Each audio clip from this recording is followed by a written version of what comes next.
Agora que o MCU anunciou o retorno de Robert Downey Jr. como Doutor Destino, ela vai conseguir retornar ao auge ou isso é só mais um sintoma dessa crise de filmes que usam fanservice como uma muleta narrativa, tipo Deadpool e Homem-Aranha?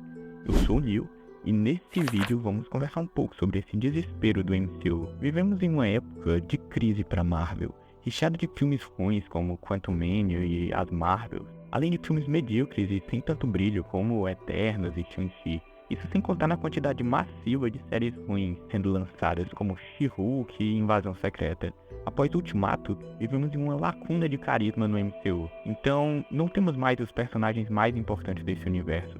Homem de Ferro e Viúva Negra estão mortos. Capitão América, Gavião Arqueiro e Hulk foram deixados de lado. E o Thor protagonizou uma das maiores bombas do MCU. Claro que nem tudo é um lixo. Tivemos o épico fim de Guardiões da Galáxia, porém, os momentos de maior destaque para o MCU foram No Way Home, quando a Marvel apresentou sua ideia de saga do multiverso, introduzindo no cinema esse conceito e apresentando os 3 Homens-Aranhas. Brincou também com esse fanservice em Doutor Estranho 2 e elevou a aposta em Deadpool e Wolverine, com participações especiais de diversos filmes. Mas, por mais que Deadpool tenha se vendido como a salvação do MCU, ou melhor, o Messias da Marvel, ele não é nada disso. E com certeza vai fazer uma bilheteria colossal, mas não vai ser o responsável por trazer o holofote de volta ao MCU. E o Kevin Feige, a mente por trás do MCU, sabe disso. Ele anunciou não apenas o retorno dos diretores Irmão Russo para os filmes dos Vingadores, sendo eles os responsáveis pelos épicos 2 últimos filmes da franquia, como ele também trouxe de volta Robert Downey Jr., o homem que protagonizou o início do MCU e alçou o Homem de Ferro a um nível de popularidade que rivaliza com o Homem-Aranha, que trouxe o carisma para o personagem e tornou ele no rosto da Marvel no cinema. Mas isso é realmente bom? O MCU, na saga do multiverso, estava tentando construir o seu novo antagonista, o Kang, apresentando-o ocasionalmente em Loki, em Quantumania, como uma figura que ameaça o multiverso como um todo. Ele seria o equivalente ao Thanos dessa nova saga, mas o ator se envolveu em diversas polêmicas e o MCU não conseguiu apresentar ele de uma forma que se tornasse ameaçador. Então uma mudança abrupta dos planos aconteceu. O filme que se chamaria Vingadores Dinastia Kang se tornou Vingadores Doomsday. O maior vilão, ao invés de Kang, passa a ser o Destino, um personagem que nessas 2 primeiras fases da saga do multiverso nem sequer apareceu. Em comparativo, a saga do infinito apresentou Thanos ao fim da sua primeira fase, no final de Vingadores, e aos poucos foi construindo sua ameaça, com a apresentação das Joias do Infinito em diversos filmes. Foram 6 anos de preparação desde sua primeira aparição, dando um teaser da ameaça que estava por vir, até finalmente ele chegar na Terra e confrontar os Vingadores em Guerra Infinita.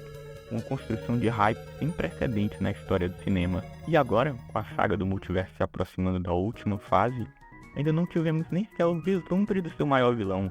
A hipótese mais provável é que ele pode ser apresentado em Quarteto Fantástico, um filme que vai ser lançado em julho de 2025, para então ele se tornar a grande ameaça do MCU, em Vingadores Doomsday. No início de 2026, menos de um ano, é possível notar a diferença no planejamento entre a saga do infinito, que consolidou o MCU como essa grande potência, e a saga do multiverso, que vem colecionando alguns fracassos. A pressa e o desespero já tomaram conta do MCU. Mas existe alguma coisa boa nisso? Na verdade, sim.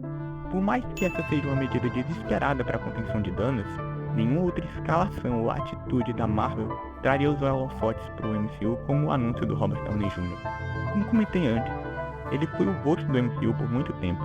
Mais de uma década se passou construindo o imaginário desse ator como Tony Stark e transformando Robert Downey Jr. no ator mais bem pago de Hollywood. E claro que aqui não é um resgate das origens do personagem, como nos quadrinhos, quando o Geoff Johns tornou novamente o Hal Jordan no Lanterna Verde definitivo. Aqui é mais uma aposta nostálgica, já que Robert Downey Jr. conseguiu se tornar um sinônimo do MCU, e desde a morte de Tony Stark em Ultimato, nenhum outro ator chegou perto disso. Quais seriam as apostas naquela época? Capitã Marvel, Pantera Negra e Doutor Estranho? Eles seriam boas escolhas, porém a Marvel apostou em apresentar novos personagens que não foram tão bem recebidos, enquanto escanteava os Vingadores clássicos.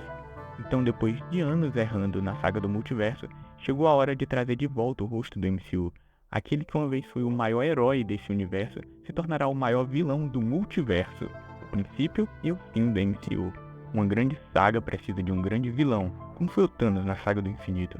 mas com a mudança abrupta de planos e tendo que apresentar o vilão nos últimos minutos do segundo tempo, a ideia de uma construção lenta fica impossível, e é preciso de um anúncio bombástico para tentar criar um vilão que se torne um ícone da cultura pop como Thanos virou. Então, que ator seria melhor do que o Robert Downey Jr. para ser o grande vilão do MCU? E não digo isso apenas pelo potencial dele como ator, que inclusive ganhou o Oscar graças a Oppenheimer, pois se a gente considerar somente isso, tem atores bem melhores do que ele, mas nem é tão simbólico ou tão representativo para Marvel quanto ele. Afinal, o público já teve o impacto de ver 3 Homens-Aranha juntos no cinema, que trouxe toda uma nostalgia de uma época pré-MCU nos anos 2000 de volta. E a sensação foi replicada novamente em Deadpool e Wolverine, trazendo de volta diversos personagens que trazem essa nostalgia da era pré-MCU. Porém, o sentimento de nostalgia do próprio MCU ainda não foi explorado, e o rosto do Robert Downey Jr.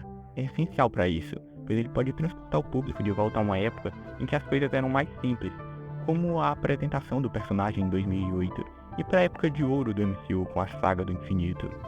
A nostalgia é uma arma poderosa, e agora vamos ver como o MCU vai usá-la para encerrar a saga do multiverso.